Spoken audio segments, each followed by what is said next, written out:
Welcome to Truly Terrified, Paranormal versus Physics, where we talk about some really weird stuff and Joe, the scientist, explains how it's not possible, or maybe it is. I'm Lynn and... I'm Joe. My sister had a boyfriend who was a cop. He'd regularly sleepwalk in the middle of the night, acting very upset as if he were pursuing a criminal. One time she discovered him crouched in the closet, trying to get his service weapon out of its holster. Parasomnias are disruptive sleep-related disorders. Abnormal movements, talk, emotions, and actions happen while you're sleeping, although your bed partner might think you're awake.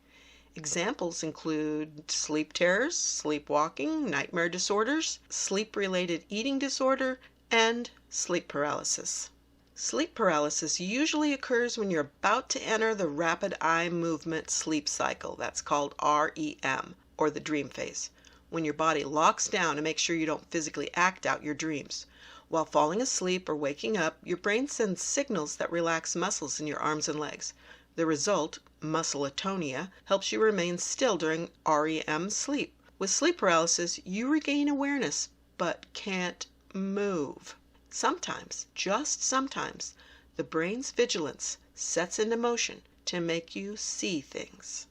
Sleepwalking is when someone walks or carries out complex activities while not fully awake. It usually happens during a period of deep sleep. Atlas Obscura says the root of the English word nightmare is the Old English mare. In Anglo-Saxon and Old Norse, a mare was something known to sneak into people's rooms at night, plop down on their bodies, and give them bad dreams. When the mare came to visit, the victim would feel a heavy weight. It might start at the feet, but it always settled on the chest, and they'd lose the ability to move. Mares could be sent by sorceresses and witches. 17th century readers were fascinated by marvelous tales of people known as the noctambuli, who rose up in their sleep, performed daily chores, and attempted dangerous feats such as climbing onto rooftops. On account of their uncanny nature, commentators noted that sleepers could be mistaken for specters or those who had been bewitched. Depictions of the noctambuli were also influenced by the Malleus Maleficarum, I might have mispronounced that, which had argued that they were acting under the influence of demons and would fall if their Christian name was called. Medical texts explain this behavior in terms of the escape of hot vapors within the body, the powers of the imaginative faculty, and impairment of common sense during sleep. The episodes are, historian Owen Davies writes, a moment when reality, hallucination, and belief fuse to form powerful fantasies of supernatural violation, a truly terrifying experience, demonic or otherwise. The question is, can paranormal interactions occur during sleep paralysis, sleep terrors, and sleepwalking? I've actually heard that you should never wake up somebody who's sleepwalking because they'll be stuck in some weird state or something. Yeah, they might not wake up. Yeah. Or it could be like some other process in their brain takes over and they can't wake up. You know, like for instance, if you have something on your mind and someone says, you know, something, you'll interpret whatever they're talking about in terms of what you have on your mind. Right. When you're asleep normally, you can just wake up because there's nothing really else for your brain to do. Whereas if you're sleepwalking, I could absolutely imagine you have processes in your brain that are handling what you're doing already. So why would the normal process that wakes you up even engage? Well, they believed that you would become possessed if they woke you up. Medical texts explain this behavior in terms of the escape of hot vapors within the body, the powers of the imaginative faculty, and the impairment of common sense during sleep. Historian Owen Davies writes, a moment that these episodes are a moment when reality, hallucination, and belief fuse to form powerful fantasies of supernatural violation, a truly terrifying experience, demonic or otherwise. Wait. On the part of the sleeper or on the part of everyone else? Well, it sounds like... I think it's probably pretty terrifying for everybody else. The reason why I put these two together, I was only going to do sleep paralysis, but they're both part of, let me see if I can find the word. They're both parasomnias. So there are actually three major... Somnia meaning sleep, and para meaning along with sleep? Probably. So there's sleepwalking, there's night terrors, there's sleep paralysis, and there probably is others. But those were the three that I read about.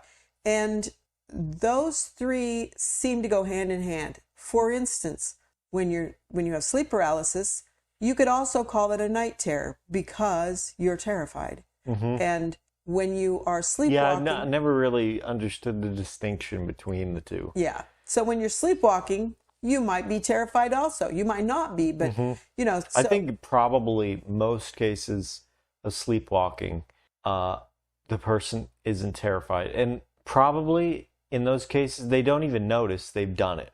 Yeah, probably. I think it probably happens more often than you would think. For instance, the thing, and I'm not entirely sure about the memory thing, but supposedly you lose a few minutes of memory, the few minutes of memory before you fell asleep. So like you get up, you use the bathroom, you go back, you're totally conscious, awake. But because it only took a minute or something, you lose that.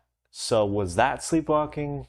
After the fact, it would be exactly the same as sleepwalking. You don't remember it. You were in a semi-conscious state because you had just woken up. Yeah, I don't know, because they say that sleepwalking occurs in stage 3, which is a particular type of non-REM sleep. But REM sleep is the dream sleep, and people who are sleepwalking are absolutely dreaming because they're definitely acting out things. I read stories of people who eat in the night. Apparently this is a big deal where people wake up in them or appear to wake up. They actually are sleeping and they get up and they eat. And the reason why they know they did that is in the morning they find food in their bed. Is that so disgusting? That's gross. I think, though, I have to imagine it's whatever you do while you're sleepwalking is somehow related to how you would normally behave. Like you go and use the bathroom, makes sense. You go and start your car, makes sense, because you do those things. You go to the fridge and you look in and you grab stuff and eat it, okay, makes sense.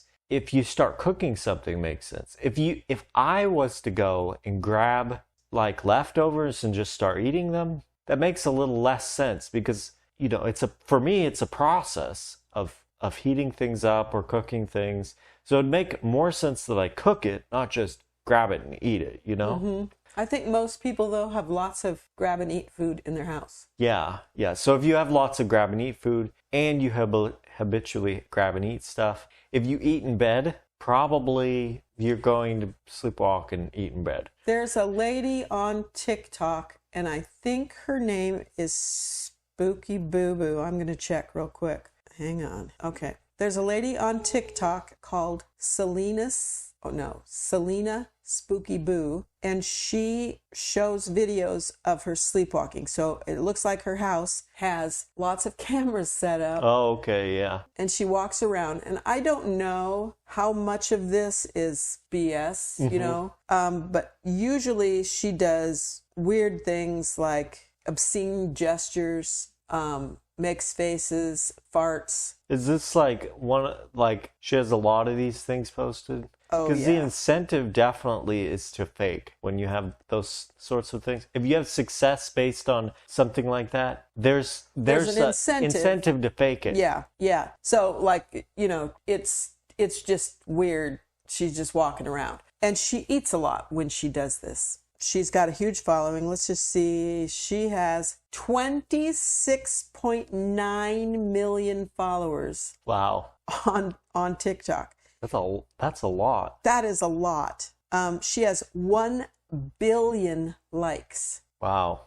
Of course, this is for entertainment value. It's not, you know, she's not addressing the issue of sleepwalking that I could see. I looked at a few of her things. I couldn't see that she's like saying, this is like really dangerous. And if you go to your doctor, they'll give you some medicine so that you don't do this stuff. But I feel like from looking at a lot of the stories that people posted about their sleep paralysis experiences, that they actually weren't paralyzed. because they described finding themselves in another room in their house, or getting up and walking to the door and opening the door and then coming to themselves and, having thought that they were escaping a demon or something. So they were sleepwalking?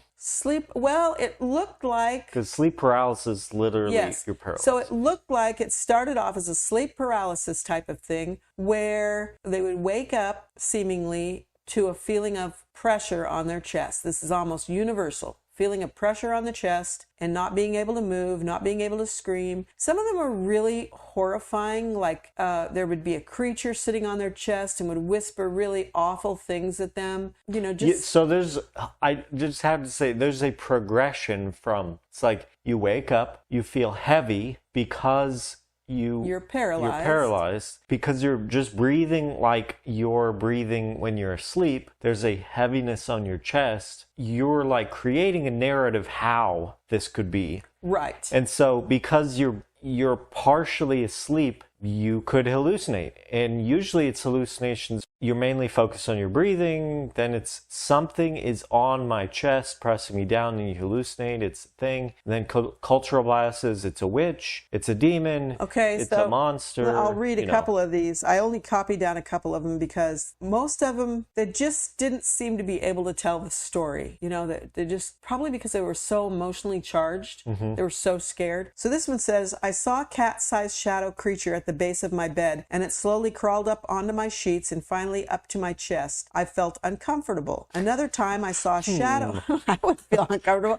I feel uncomfortable as a real cat that crawled up on my chest, because we don't have a cat. Yeah. Another time I saw a shadow man walking around my room, disappearing behind my open door. This was the scariest one I've had so far. But this one was the best. I saw a couple of surreal looking penguins walking around my bedroom. It was amusing and funny. That's funny. Not really, now other than the first one where the cat was on this person's chest, they aren't really describing sleep paralysis. They're describing possibly just very vivid dreaming where they thought they were looking around their room. And also that's really important. They might not actually have their eyes open. A really common thing, well, I'll put really common in quotes, in the lucid dreaming community, it's called a false awakening. They start doing something, like get up and, start going about their day, and then they wake up. But it was a lucid dream that was the exact same environment. They didn't think anything was unusual, and they were just like acting out their But they weren't actually getting up and doing things. But they were completely asleep. Yeah. Other than that, they were lucid dreaming,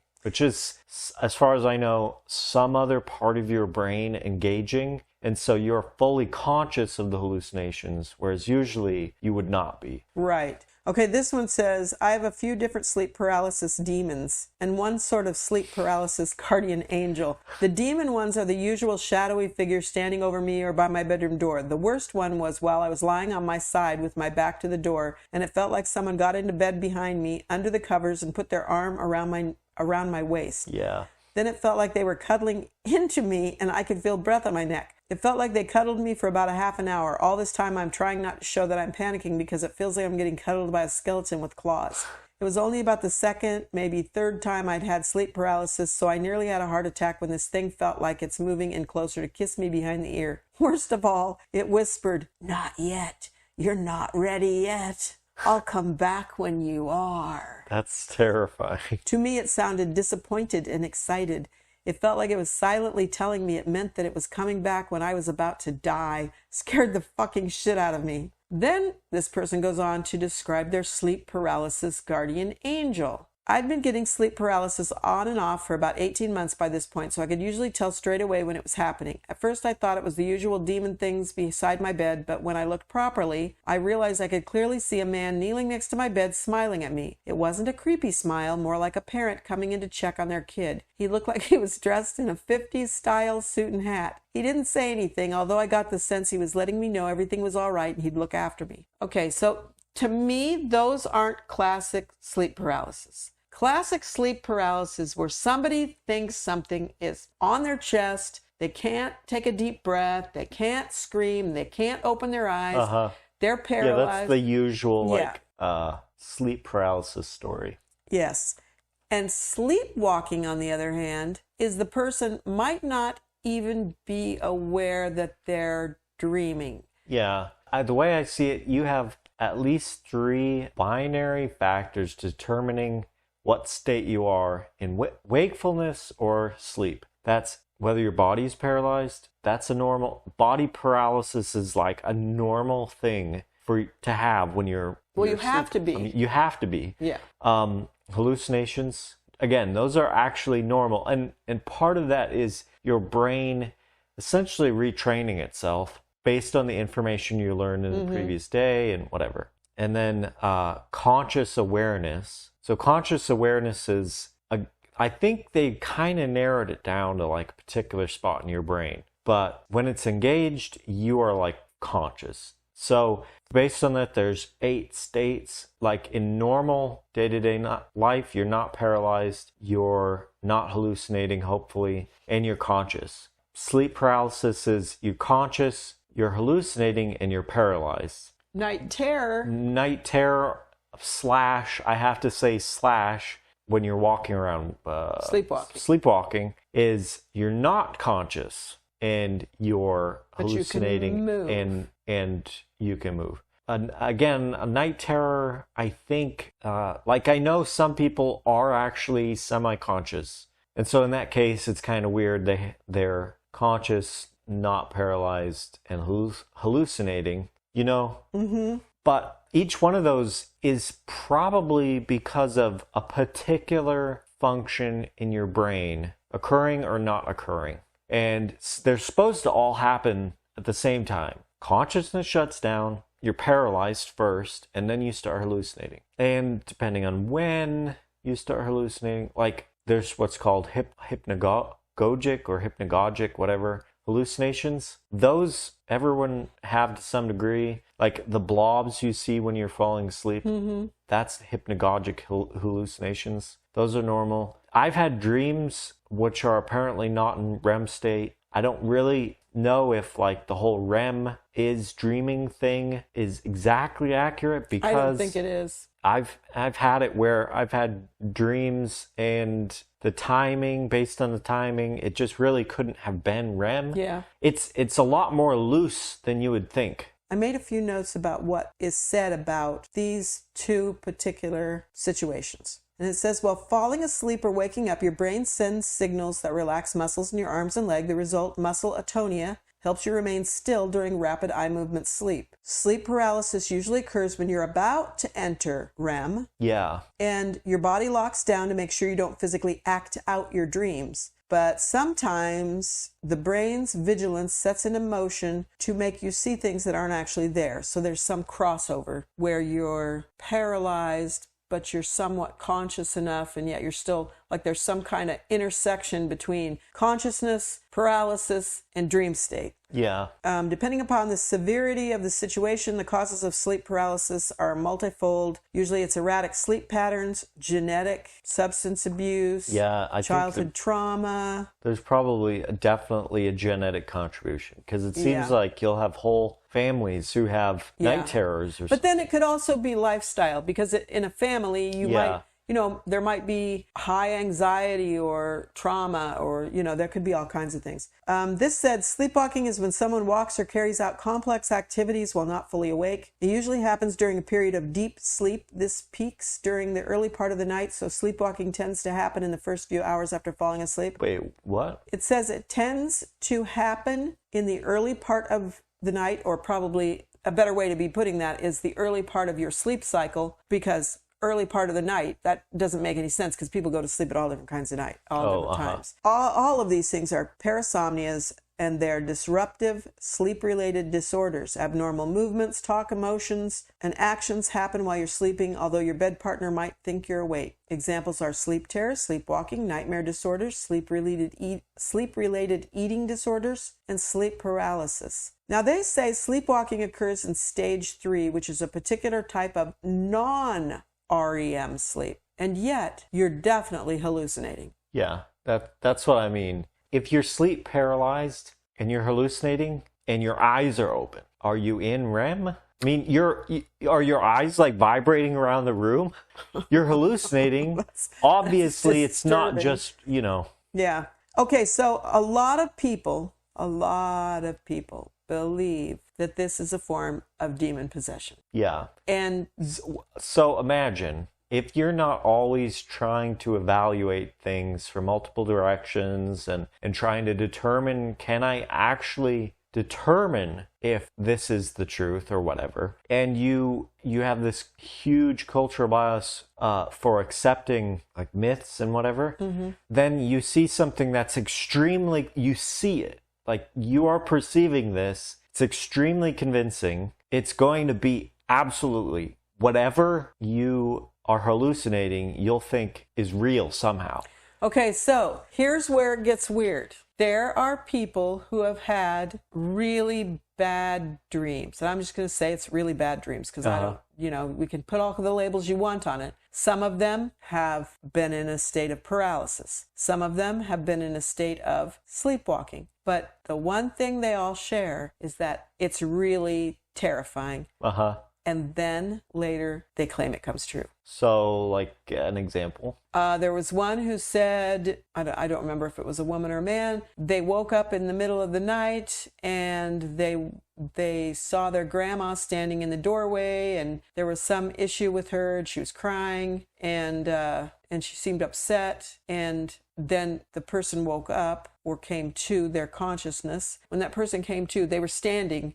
They had gotten up. They had actually gotten up and walked and went into their mother's room, and their mother was on the phone talking to someone and had just found out the grandmother had died. Oh, wow. There was another one where the person dreamed they were in a car and they're driving down the street, and it was terrifying, and they're driving down the street that they aren't familiar with, and there's an accident, and they look down and they see their shirt has blood on it, and it's very, very clear, very terrifying. But in this one, the guy did not get in a car and drive. It must have just been a bad dream, because he woke up in the morning, and then it was like later, maybe a few days later, he was in a car with some friends, and they were taking a detour down a street he'd never been, and all of a sudden they were T-boned, and he had blood on his shirt, and he was wearing the shirt in his dream. Oh, wow. So, as for more conventional explanations, would be false memories. So, as he's explaining it now, he's looking at from the perspective of him after having the event happen, and that's after him having dreamt it. So he can inject the event into the dream. 2 is deja vu, which is probably some neurological thing, but presumably it could be something else. Deja vu could make you think that it was, it could taint your memory of your dream based on the feeling of deja vu while the event is happening. Because you can't just forget about the dream, you're always going to be influenced after the fact. As for non-conventional explanations, obviously, as usual, you can let your mind run wild. There's no way to discern between the different possibilities. But in this particular one, the other aspect of it is that these people who believe that there is some evil spirit that is attacking them, they seem to be profoundly affected in their waking life by the feeling that they're being hounded by some demon spirit. And it is an interesting thing how many people I found who really believed, I found on the internet, thank God not in person, who really believe that they are demon possessed. So was it they had the sleep paralysis or whatever, and then after that point they felt like they were being hounded? Okay, that's a good point, because it could very well be false memory, in that they're building a memory that didn't actually occur. So that of the paralysis? Of the feeling of being possessed. Oh, previous to the paralysis. No, I think that they probably are introduced to the concept of being possessed previous to the paralysis. They have paralysis because that is what is on their mind. They have this nightmarish situation, and then they put those two things together that kind of build the memory that the knowledge of demon possession came after the paralysis. Oh, yeah. But I think it predates it. I don't think it's something that comes after it. So one thing I know is that anytime you have anything happen in your brain, so you think something, you learn a skill, whatever, something happens, after that point, your brain integrates that basically everywhere. You can't just experience something and then it goes away. Right. You theoretically could like lose the memory or whatever, but your brain is this huge complicated thing. So like for instance, this would be my bet. They have sleep paralysis, they see the sleep paralysis demon, it's very convincing, and that in their brain, especially because memory encoding largely happens in sleep, emotional memories recorded or integrated in sleep, they have this like really convincing experience. They hallucinate it, so they really experience it. You know, they would say they really experienced it. And then their brain integrates it. So their brain might integrate it in that they have the sense that there's a thing in the room, and that abstracts to, there's a thing around me or in me. Actually, a good example is the Tetris effect. I want to say it's called carryover or something. I'm not sure, but there's long-term potentiation and the different words that are all related to the concept of you do something and your brain has this momentum for the particular process that we're involved in doing the thing. This is the classic example. You play Tetris for a few hours and you stop playing Tetris and you see falling blocks. And your brain starts trying to integrate information as if you're looking at a Tetris game, you know, so you're like packing boxes and you're like, these are Tetraminos, you know.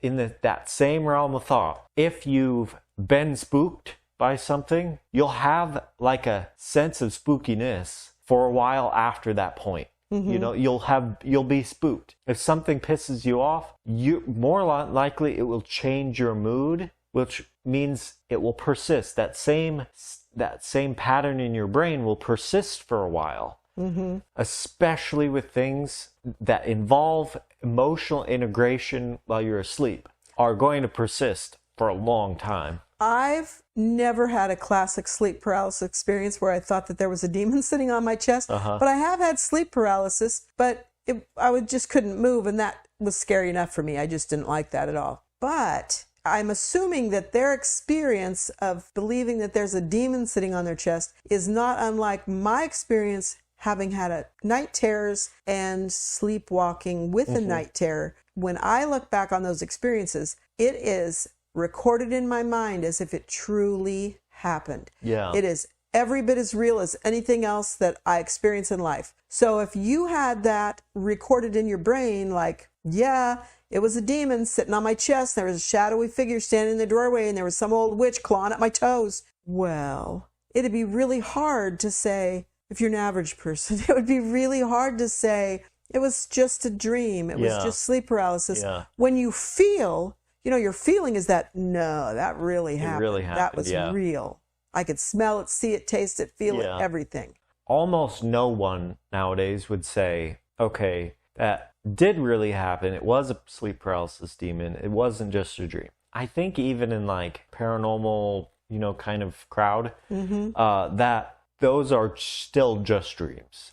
Well, I found a lot of current messages on Reddit where people were discussing it, and they absolutely believed that they had had a demon or a witch, or they'd had some paranormal experience where something held them down or attacked them in some way. In fact, one of the weird things is it's very common for women to believe that they are raped by a demon. They absolutely believe it. So now, keep in mind, like especially in like third world countries, you know, quote unquote unenlightened countries or cultures where I don't know how else to say it other than they don't know better, that they really do believe that, like, you know, the witch crawled in their window and sat on their chest, but they still do have access to the internet. I mean, basically everywhere has access to smartphones and the internet. If I have an experience where I stub my toe, and I'm going to look up and see what I should do about my stubbed toe, I'm going to look up, I stubbed my toe. I'm not going to look up, why do I think I stubbed my toe? I know I stubbed my toe. And so I think that those people, when they've had an experience like that, they're looking up,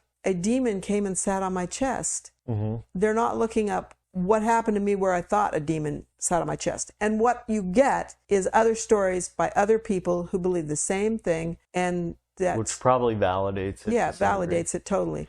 My feeling is that it's most people that are, educated Western, middle, upper class, Western fucking people, like not people in village in... so people who are in developed nations. Developed, with an educated, education. Standard. And I'm not saying that's like any way superior. It's just those people, my feeling is that they recognize it as a dream. Even if they're like, yes, there's the concept of demons that come and sit on your chest. And they'll still say it's a dream. Okay, having said that, the other side of it is if something really does come and sit on your chest, then you have to look at, okay, so what are the factors that could validate that, could not validate that? So like, for instance, if I went back in time 1,000 years to a completely different culture, what's sitting on their chest?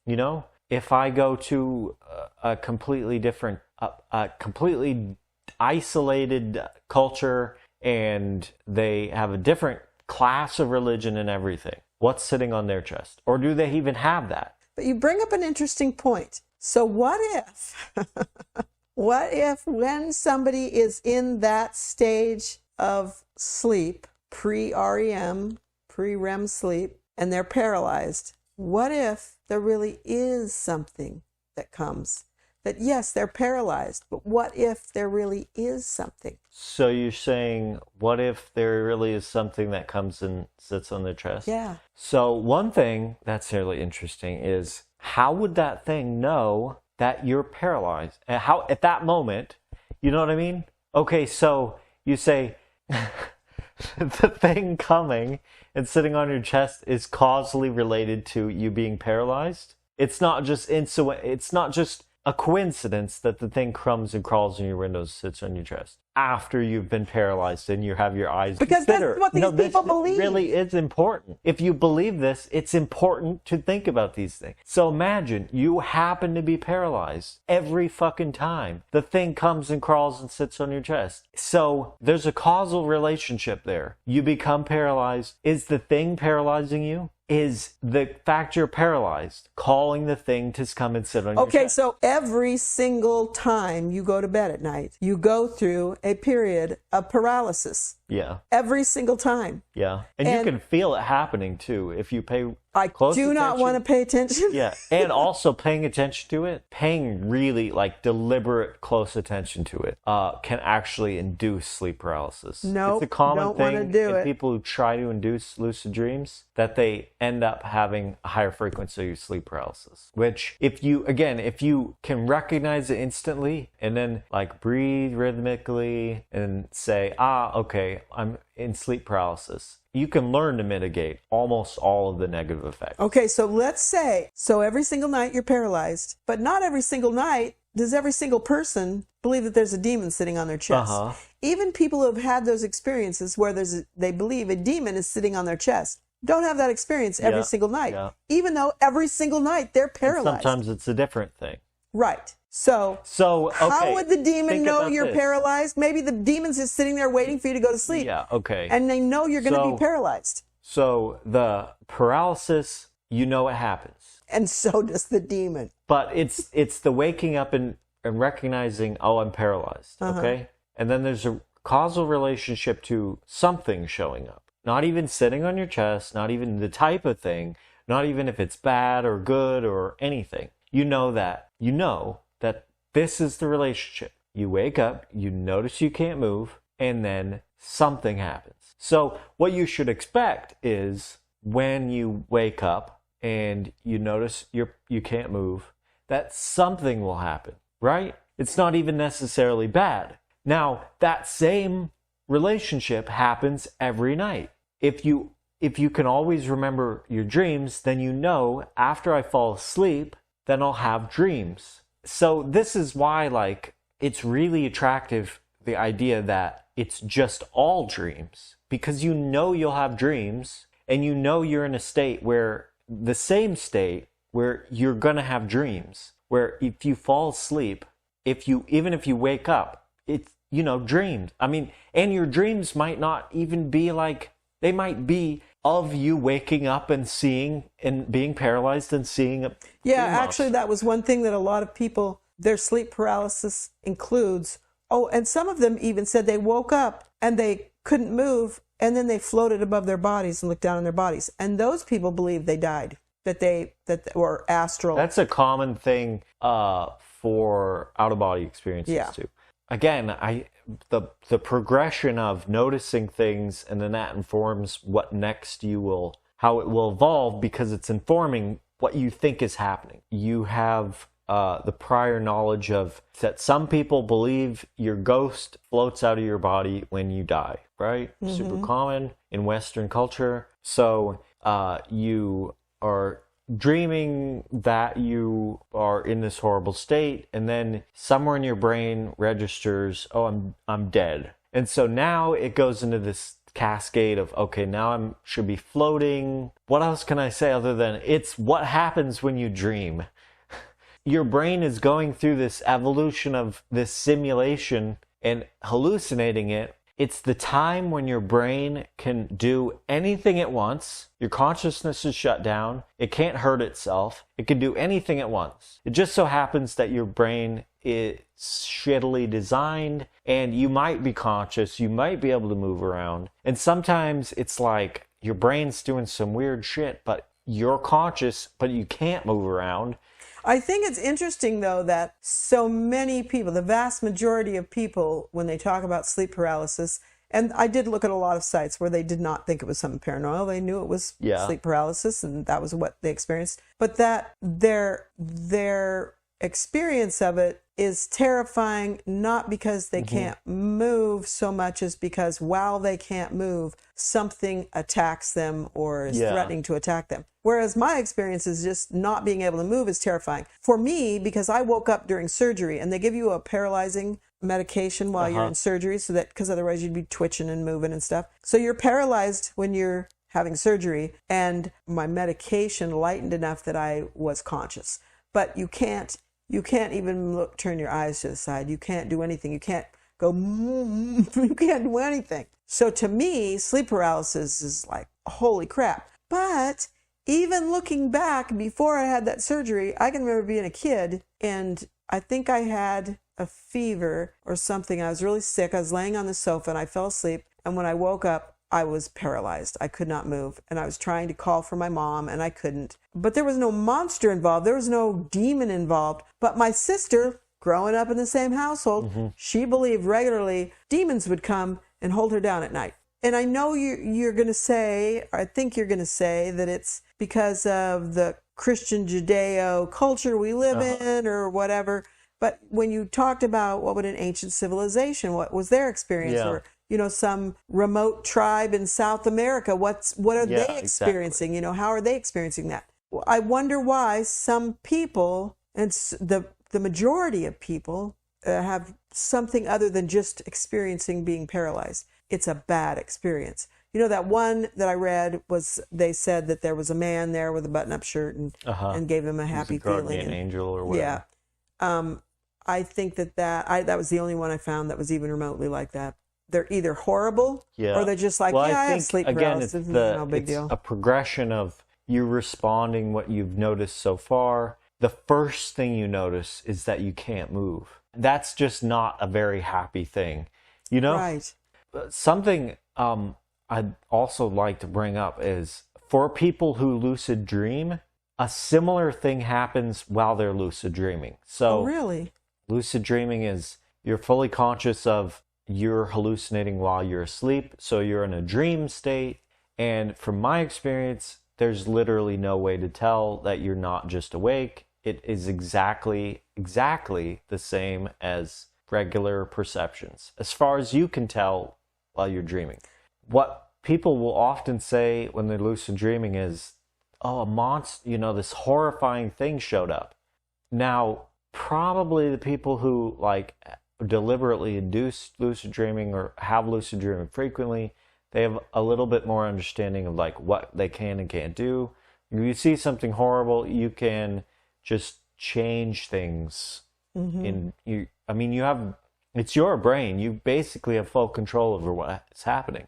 So you could imagine being in a different situation, or imagine that thing changing into something, nicer. it does. It's like, again, it's the cascade of you reacting to what's happened so far. You see some horrible monster, and that's going to affect everything after that point. And also the other way, I mean, like people, so you might have something really nice happen and you become an idiot and stop being responsible, responsible in the sense of responding in a way, productive and effective way of everything else that's happening after that point. Like people on drugs, it's not necessarily just the bad things they want to avoid. Mm-hmm. It might also be the good things, because like somebody who believes they can fly might jump off a balcony. They're gonna hit the ground, Mm-hmm. But when you're lucid dreaming, you're not actually moving. Yeah, that's the great thing about lucid dreaming. You're in a dream. I mean, it's perfectly normal, perfectly natural. Nothing can hurt you. It's not like somebody taking drugs or something. Happens every fucking night. You just might not remember it. This is like your time your brain to do anything at once. And if you're conscious, you can participate in that. It's really cool. So really, what you're saying is that every single night you're dreaming, but if you train yourself, you can participate in the dream. Not that every single night you're having lucid dreaming. And I'll say, it's really fucking hard. I've done it for years and I can't do it. Some people just automatically do it. Some people, there are some like supplements or something that have a higher correlation with inducing lucid dreams, but it's not something that's like easy to do, especially if you have insomnia or have sleep issues, especially falling asleep after you've been asleep for a while. That it's very difficult. You can see why it would be like a genetic correlation. No, I can't. So explain it to me. Because it's the three factors are your body being paralyzed, you hallucinate, and your consciousness shuts down, so you're not conscious of what's happening, or at least you're not recording memories for you to remember later. Because those three things are only loosely coupled, there's no like factor in how strongly coupled they are. Like you're falling asleep and maybe one happens more frequently for you than another, whereas somebody else it might happen. And those kind of factors are probably correlated. So like your family should have the same. So for likelihood. Instance, I'm not sure what you're saying. So like for instance, if you find that when you go to sleep you can feel your body become paralyzed, that means your body becoming paralyzed has a more likely chance for you to happen earlier. Whereas your body might be paralyzed later, and so you might move around while you're falling asleep, And you can then expect, you should expect that your family would have that tendency as well.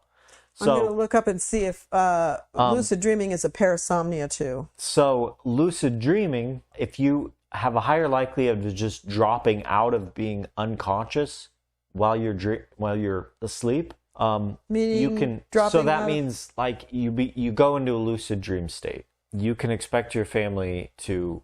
You should expect there to be a higher likelihood that your family members have that same tendency. So my brother, when he describes his dreams, he always says that he can pretty much control them. That's why even though he might have bad dreams, it doesn't scare him because he knows it's a dream. You remember aphantasia? So some people say they can really see what they're imagining. Some people say, yes, I can really see it, but it's obviously not the same as really seeing it. It's really difficult or impossible to equate like one person's experience of dreaming to another person. So like me, I have excellent control over my dreams in that while I'm dreaming, my dream me has excellent control, When you go into a lucid dreaming state, there's definitely no denying it. It is an obvious transition.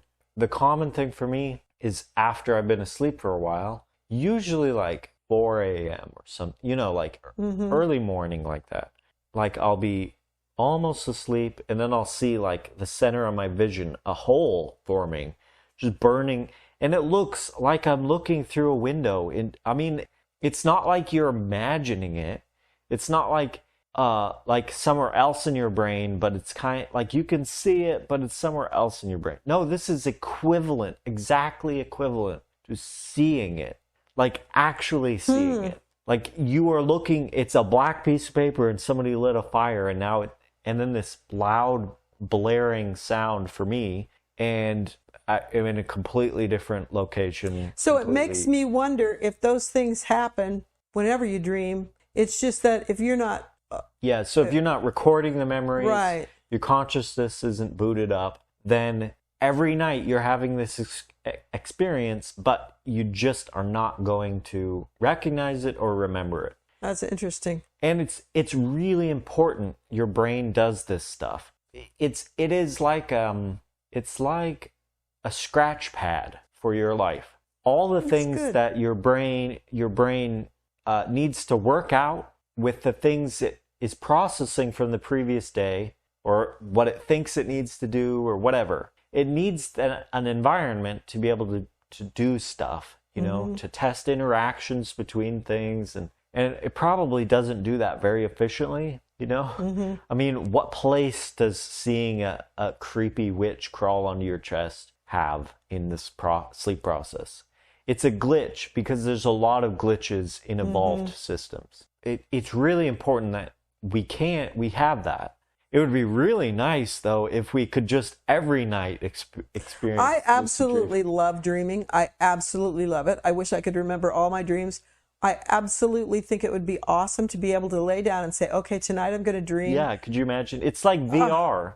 Yeah. I mean, even better than VR. It's a futuristic, brain-centered VR where you can do anything. That's probably why I love VR. Although in VR, you would have more control, and it would be more consistent. In a dream, nothing is consistent. And you have to kind of go with the flow. Yeah, you know, you have to. Or something weird's happening over here. Exactly. And, you know, if you're in VR, you turn your head and that's what's happening. Yeah. But in your dream, you turn your head and it can change as you're turning your head. So a really interesting thing is, regardless whether, I know I bring this up every time, but regardless whether physicalism, materialism, whatever, is the truth that there's a real physical world and we're simulated in the physical world by physical processes, or whether it's a mind-body situation where there is a mind, it's almost like its own universe, it's interacting with physical world, or whether it's all mind, idealism, or whatever.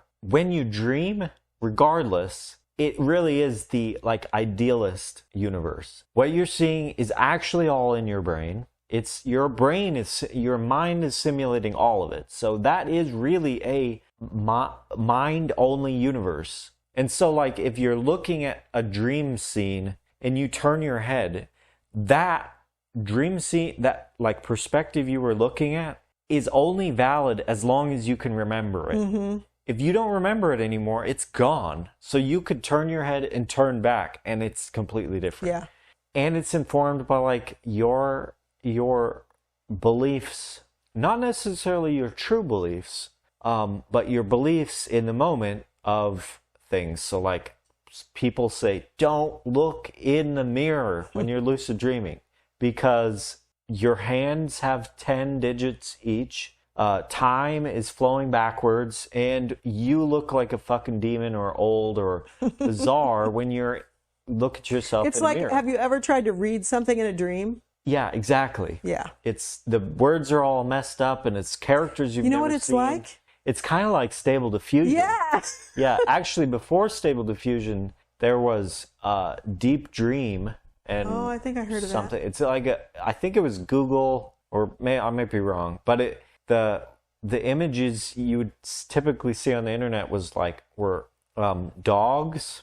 I don't know why dogs. I don't understand it, but it's dog faces. So nose, swooping, elongated nose with 2 dots for eyes. That shape on everything.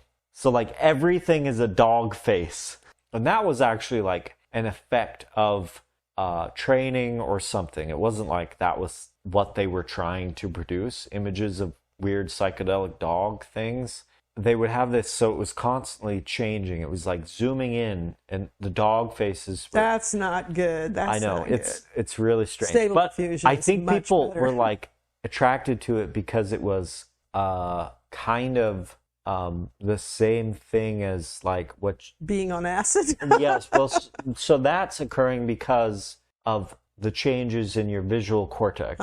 There's like a assumed like reason why people are attracted to that. You know, like psychedelic art, where there's like, for instance, self-similar fractals, which actually people are attracted to, and it's not psychedelic art. How your visual cortex works and how self-similar fractals work, there's some crossover there. So like you could zoom into a self-similar fractal and see it the same fractal. That's interesting. If you have dog faces on everything, you know, you zoom into a dog face and it's just more dog faces. Yeah, that's not good. In dreaming, you have the same sort of things occurring because it is literally just, there are no inputs essentially to your brain. It's just your brain now cycling over itself. You know, like ChatGPT was saying, okay, ChatGPT is forward only. It just chugs along, predicting the next token in the sequence. And humans don't do that. We have recurrent connections that cycle back and back around and back and around. So you have system 1 that just goes forward, system 2 that digests things and cycles it. It's very recurrent. When you're dreaming, it's all recurrent. All of the, I mean, you are predicting things, but there are no inputs and there's no outputs. It's just your brain going on. You know what it reminds me of? Those games, like Chrissy really loved Siberia. Yeah. And it was because there were mind puzzles, you know, brain teasers throughout it that you had to solve. So it would have like clues and you'd have to figure it out. And there was another one called Mist. That was a long time ago. That's cool. Yeah. The aesthetic of Mist. The aesthetic of Mist was awesome. But dreams are kind of like that. So you're having this surreal experience and things that are happening that may seem like you understand, but really you've got to figure it out. I just absolutely love them. And it might be something completely ridiculous and nonsensical. Yeah. Like you're trying to figure out how your stove works, and it's like you got to pull on the ding dob, and then you got to cycle the knick-knack over, and then a troll comes out from behind it. Yeah, exactly. Yeah, it's like you heated up my house. Yeah. I just love dreams. Now, so I wish that I could lay down and say, I'm going to I know. Well, there's techniques to do it, but it's hard. It's really hard. Well, according to the stuff that I read that were on medical sites, parasomnia is generally made worse if you have insomnia, if you've been drinking, if you take drugs, if you know, there's a whole long list of things. But I don't think, I just looked it up, and lucid dreaming is not a part of parasomnia because it's something outside of that. Yeah. If you have those issues like insomnia, trouble sleeping, you know, secondary insomnia, primary insomnia, I don't take drugs or drink, but you know, all these different things that are disturbing your sleep, stress can cause it. Obviously stress would cause you to have weird dreams. I don't know if that is counter to being able to do lucid dreaming. I think that would make lucid dreaming harder. That you've got all these other issues going on. Yeah. And especially if you have a propensity to have sleep paralysis, lucid dreaming has a tendency to induce sleep paralysis. Trying to lucid dream has a tendency to induce sleep paralysis for a lot of people. So if you already have have sleep paralysis commonly, then this is going to. But one thing is that doing trying techniques to induce lucid dreaming, thinking about it, trying, if you have lucid dream, learning how to control it, that will actually carry over and help you if you have sleep paralysis, because you are in a sort of dream state, and so the tools you've learned to manipulate dreams over here will help you manipulate this. Oh, and also sleep paralysis is also a portal to lucid dreaming. It's easier, supposedly, to go from sleep paralysis because you're already then paralyzed. and you're hallucinating. That is true. So if it's just you close your eyes. So I am not very often aware that I'm paralyzed. It doesn't happen very often to me. But when it does, it's distinctly not good. So if you feel like, for me, it's if I feel a loss of sensation or a buzzing in my limbs, that's that process starting up. Well, I don't, because I have to distract myself to fall asleep, because the sensation of falling asleep is absolutely horrifying to me.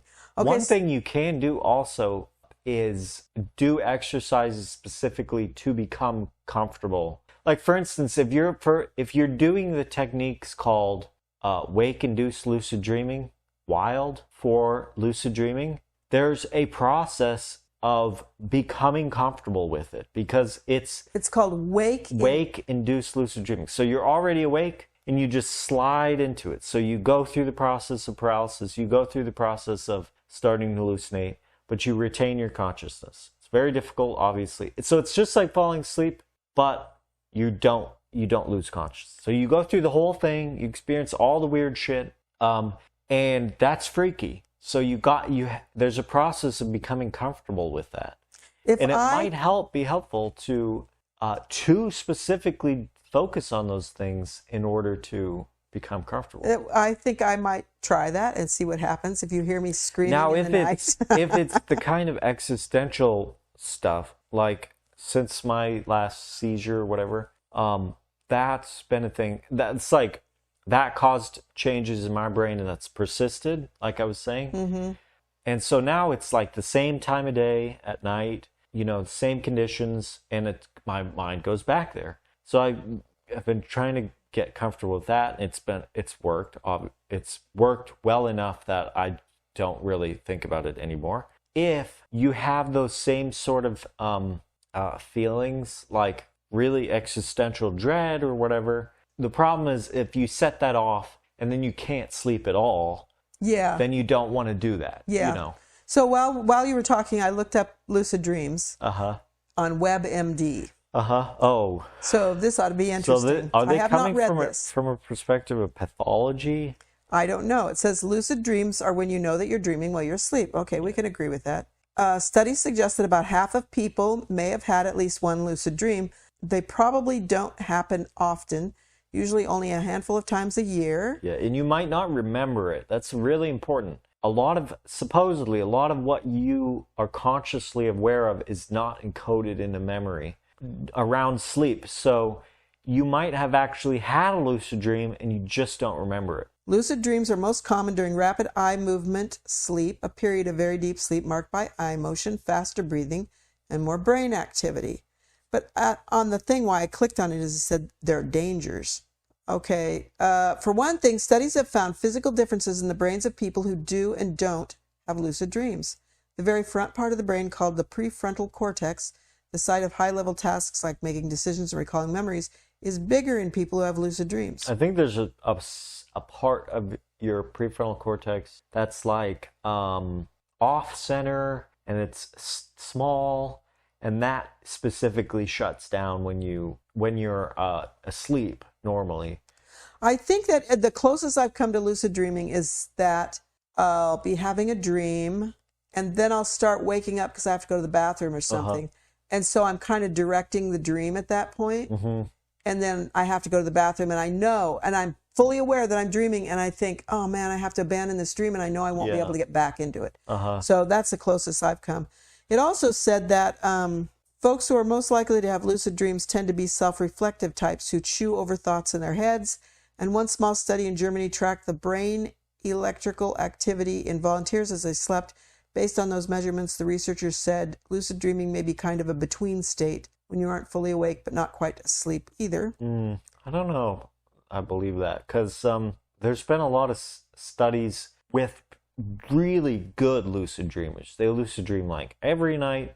They can induce it. They've even shown they can communicate for extended periods of time outside, and then the researchers can communicate back into the dream. Yeah. Wait a minute. You mean while they're dreaming, they can communicate? Yeah, I think I'm experiencing I think this? it's like they look in a particular direction or Oh, something. how weird. I don't believe necessarily that it's a transitional thing because they're in rapid eye movement for extended periods of time. They're in dream state, a full dream state. There's no reason to think that it's transitional. Other than that, your consciousness is supposed to shut, Okay, so if you are able to lucid dream, these are the benefits. Less anxiety, better motor skills, because you can They're improve. saying those are the benefits. Yes, you can improve. Unconditionally. Like if they can evaluate what's happening in their life in a dream, then it might help their emotional stability or whatever. Okay, this is what it says. Lucid dreams might help your waking life with benefits like less anxiety. And then it goes on to say you have a sense of control, and you could use it as therapy for people who have nightmares, teaching them how to control their dreams. I could see that. Mm-hmm. Better motor skills because you can practice activities in your dream. That's what your brain actually does while you're... Yeah. That's one of the points of dreaming. Improved problem solving. Researchers found some evidence that lucid dreams can help people solve problems that deal with creativity, like a conflict with another person, more than with logic, such as a math problem. And more creativity. Some people taking part in lucid dream studies were able to come up with new ideas or insights, sometimes with the help of characters in their dreams. So that's interesting. Then we get to the dangers of lucid dreaming. Less sleep quality because you're not really sleeping. That's not true. You are really sleeping.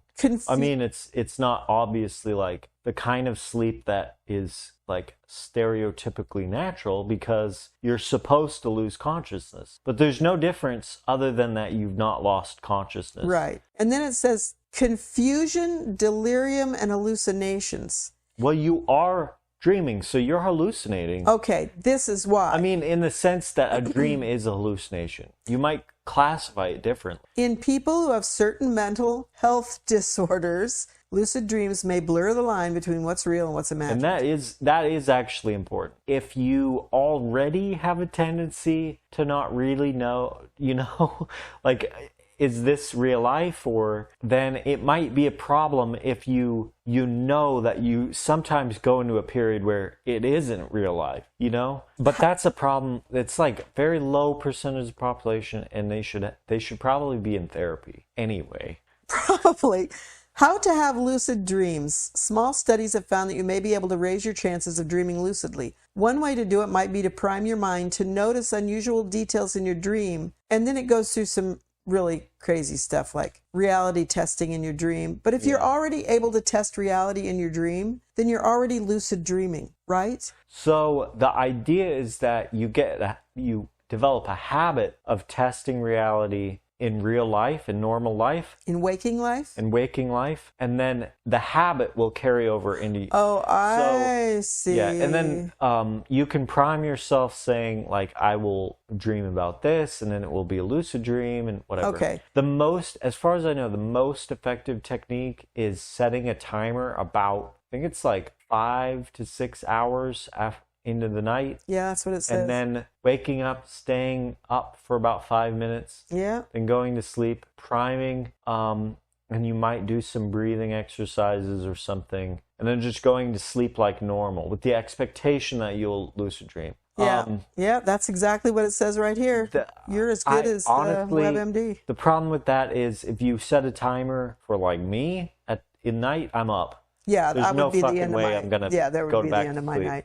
If I like use the bathroom and come back, 5 minutes is too long, I'll be up. Maybe if I like, use breathing techniques, meditation, whatever, I might be able to go back to sleep, but the priming has never worked for me. And the habitual thing has never worked for me. My dreams are usually more fucking crazy than most people's dreams and completely not anything like reality. And none of my habits fold over into dreams for me. So again, it's not like this will work for everybody. It also says studies have also focused on the effects of several drugs, such as supplements and medicinal plants, on sleep and dreams. Yeah, so supposedly there are some quote-unquote herbal supplements that will help you have more quote-unquote vivid dreams and then more lucid dreams. I have plenty of vivid dreams. I just want to be able to control them.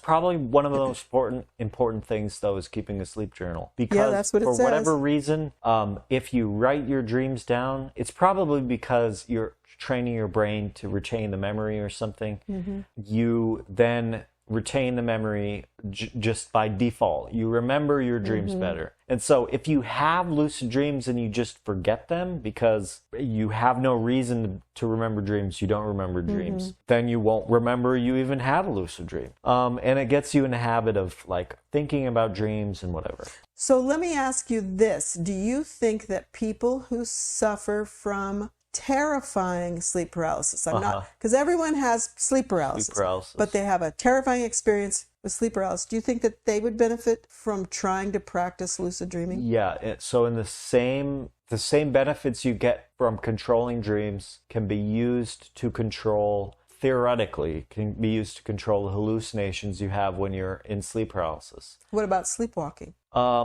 I don't know, because you either need to train it to be a habit or you need to be conscious. So when you're sleepwalking, you're not conscious. No, definitely not. Presumably. You might be not paralyzed, like be hallucinating and be conscious. In that case, probably practicing mindfulness so that you can recognize you're hallucinating. Mm-hmm. Recognize what you're seeing is a hallucination or what state you're in. But generally, I'd say absolutely just practicing being comfortable near sleep is really, I think, really helpful. Well, I'm going to attempt this. Now, again, the problem is if you have trouble sleeping, you might actually have to recognize, I'm going to go through a process of I won't be getting enough sleep until I'm to that point. Like setting the timer at night thing. Mm-hmm.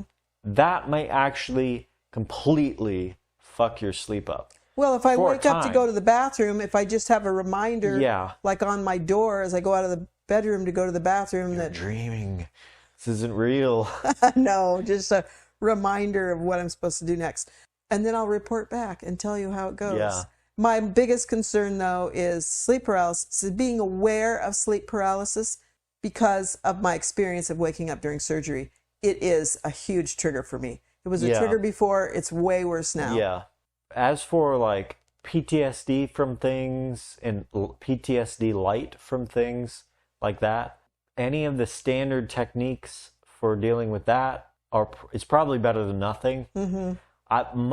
Honestly, I'd say thinking about it in a way that's like non-judgmental. So you're saying like, I'm just looking at it. I'm not saying it's bad. It's not saying it's good. Mm-hmm. I'm not trying to overcompensate or anything. Just examining it. Do you remember a long time ago, Jackie hypnotized you? Uh-huh. And I was there with you, and I was apparently hypnotized as well. Uh-huh. And for several years after that, I had no problem sleeping. It was bizarre. Well, maybe you want to look up like YouTube sleep hypnosis. Self-hypnosis. Maybe I should call Jackie up and say, just run me through a routine. You could try getting uncomfortable, unsleepable position, like cross-legged with your back straight, and listening to something like that. So there's no chance you fall asleep, and you go through the whole thing, Mm-hmm. It might help. Yeah, it might. So how has your mind been changed? My mind hasn't been changed. Do you have new information? Yeah, about lucid dreaming, because when you were saying that and I looked it up, it reinforced what you were saying, because you've told me this stuff before. So that was really fascinating. And I am going to try it, and I am going to report back. I did learn some things about people's experience with sleep paralysis.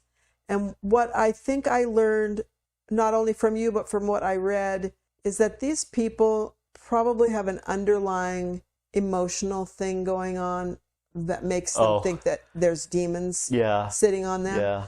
And that whether that's, and it could be as simple as from childhood, they had a bad experience, or Yeah, somebody, they went to a church where they talked about fire and brimstone and Uh-huh. hell and everything. It could be as simple as that, and it's not like they're mentally ill, and I'm not saying that. But there's an underlying reason why that's the way their mind processes that experience.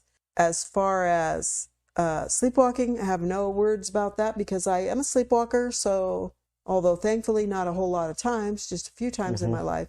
So I don't really, I don't know. I have no idea. It's just like, this is what happens sometimes. Some people are more prone to it. Is there a genetic component? Probably. Nobody else in my family. Well, that's not true.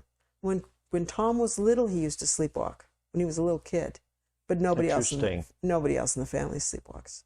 Nobody else in your generation sleepwalks. So nobody else in my generation sleepwalks. Nobody else in your generation sleepwalks. As far as we know.